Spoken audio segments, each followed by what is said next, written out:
Mining Affected Communities United in Action says no one has been held accountable for the Stilfontein mining tragedy 1 year on. 93 people were officially confirmed dead. Macua says what happened at Shaft 11 demands to be assessed against international law standards, not rhetorically, but legally. The organization's Christopher Rutledge joins us now for more. Mr. Rutledge, thank you so much for your time and joining us this evening. So 1 year on since the anniversary of Shaft 11 in Stillfontein, what do you believe are the most significant failures of accountability and justice in this case? Thank you very much, Katlego, for having me and for raising this issue again.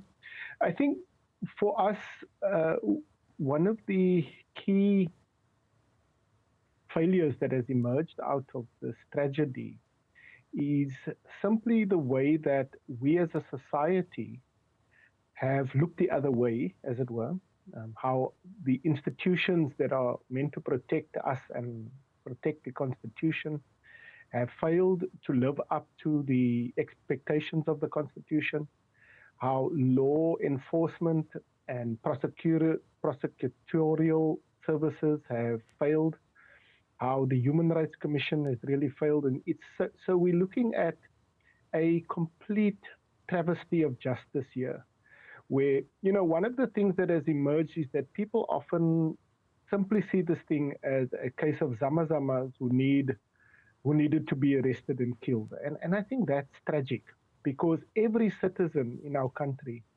deserves to be protected. And for us who work with marginalized and excluded communities, that is the central issue here, is that we are doing this to protect the interest of those individuals who cannot speak for themselves, for the marginalized communities who remain on the outside of this economy, who are excluded from decisions that affect their lives. And the fact that 93 people, poor black working class men, could simply be starved to death, and we haven't batted an eyelid, we haven't done a single thing to hold those in authority to account for this, is a glaring human rights and crime against humanity. And so that's why we're now looking to the international community, to the international institutions, to see if we can drive a process that will eventually result in people being held to account and for justice for marginalized and excluded communities. And in your view, what would that accountability look like, and who would be at the helm of taking that accountability? From the testimony that has emerged in the Human Rights Commission and from what we know about how things unfolded, we know that the police have come forward and they have admitted that despite the fact that they knew that people did not have a way to come out of that hole, they continued to deny food and water in violation of international human rights. So we certainly think that the officer at the immediate control of that site at Shaft 11 needs to be held to account. We believe that he acted, however, on the instructions of his police commander and the instructions of the minister and the NAT joints, the security structure that oversees it. And we believe that the Minerals Council, a private sector body that represents mining companies, were also represented on that NAT joint structure in violation of our laws and of what is required when public or private entities interact with the state. So the Minerals Council needs to account for its role on that NAT joint structure that eventually gave the orders to massacre these people.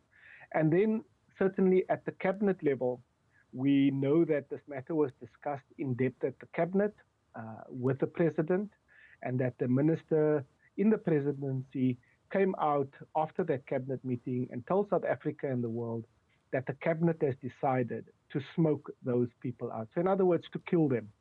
So there is accountability that needs to go right up the chain. And then subsequent to that, we think that the Human Rights Commission needs to take accountability because it has the mandate and the legal standing to have prevented this massacre from becoming as bad as it was. They could have acted early in November. They failed to. We looking at Parliament, who should have acted and have failed to, even after the fact. And so there is a range of individuals and institutions here that are implicated. And if South Africa is not going to deal with it as a country, then we have no choice but to seek international justice from the international bodies like the United Nations and from potentially even the International Criminal Court of Justice or bodies like that. You've named a number of stakeholders that you believe should be at the helm of accountability when it comes to the situation in Stillfontein. And there's also the involvement of corporate interests, especially within national security, that raises profound constitutional questions. What role do you think corporate interests play or played particularly in the Stillfontein situation? Well, there is a deep question that is emerging and which has not been addressed in any of the commissions that are currently underway. So in the Madlanga Commission, evidence has emerged from witness A, I think it was, who was very clear that the minister who is linked to criminal syndicates, those criminal syndicates have mining interest in the Northwest.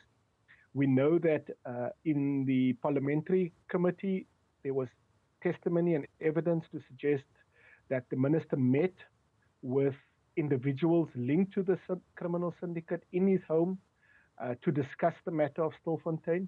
And we know from testimony at the Human Rights Commission that the Minerals Council sits on this net joint structure. And according to the police, they had no intelligence to act.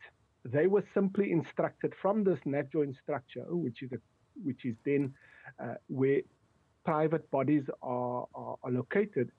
They got an instruction from these structures, which includes private entities, to shut down the shaft at shaft 11 and to deny food and water to those who needed it. So that raises deep questions. We talk about state capture. Now, here is an example, a clear and obvious example with testimony on record under oath, which says that the Minerals Council, a private body, captured the state, is on a net joint structure, and is giving instructions to massacre poor black people. Now, how the Madlanga Commission can ignore that evidence and how Parliament can ignore that evidence really needs to be questioned. We need to ask, why is this being ignored? Why is it everybody so silent? And why is our media so silent? Why are these questions not being asked? Surely these are key questions that there's a prima facie case here for a state capture to be really epitomized in how the Minerals Council has controlled South Africa's government. And I think at the heart of these conversations is really the conversation around illegal mining in South Africa. What is your stance in just turning around maybe the perceptions around artisanal mining so that, like you say, ensuring that those that are marginalized are able to participate economically within an industry that they are then able to make food or get food on the table from? Thank you very much, Katlego. I want to make it absolutely clear to South Africans that we are not in favor of criminality. We are not in favor of syndicates operating with impunity. We lay the case for the violence and destruction that has emerged out of the mining sector, this illegal mining, at the door of the state. The state has spent, well, firstly, let me start off. About 10 to 15 years ago, we already engaged the state around this issue, and we said to them, let's regulate the sector so that poor marginalized people can add value to society, can have dignity, and can be empowered. Because through a structured inclusion of communities in artisanal mining, we can create up to 1 million jobs. 4 million, 5 million people can be fed off that structure, but the state has refused to do that. So that's number one. Secondly, knowing that there's a problem with artisanal and illegal mining, the state has not acted to police the sector properly.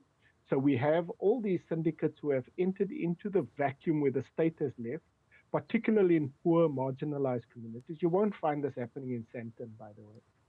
So in poor, marginalized communities, the state has withdrawn. They have become part of the corruption in this illegal mining operation, and they are benefiting from it. So it's leaving communities devastated. It's leaving communities without homes. It's leaving communities with holes in the ground. And, that we lay the responsibility for that clearly on the state because they failed to act. And when they acted, they have failed to do so in the interest of South Africa. Take Vala Mgodi, over 1.5 billion rand spent, not one kingpin arrested, not one high flyer, not anybody in the value chain of this illegal mining operations, except the poor black people who are killed and arrested with impunity. But when it comes to the suits and the ties, the people in Sandton who are benefiting from this, we don't see action. So the question's got to be asked, why spend 1.5 billion rand and you make no progress? You make no arrests that are of consequence and doesn't deal with the problem. So, the state has got a lot to answer for. And so we want to be clear to South Africans that we are not by any means saying that illegal mining must be done with impunity. We are seeking to protect the interest of communities. We are seeking to protect the interest of the marginalized, the excluded, those people who can't speak for themselves. And so that is our intention. This is not about supporting criminal syndicates. This is about taking those criminal syndicates down. Now, while the state is telling us that they are doing that, the proof is in the pudding, and it's clear that they are not. So lastly, Christopher, what urgent reforms do you then think need to be put in place that would be necessary really for us to deal with the deeper issues, especially with what we've seen lately in Bapong, within those communities, and what we saw with the Sporong informal settlement in Randfontein, where some of this illegal mining activity has now infiltrated within the communities, and the best interests of those people have not been taken care of? Indeed.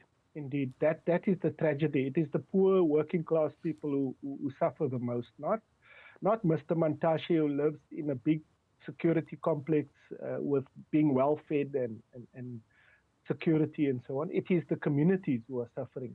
So we have, like I say, made various representations to Parliament, to the department, to the minister, to the president, to act with urgency around this, to engage communities around these issues and to come up with clear solutions. We have made clear proposals on how this can be done.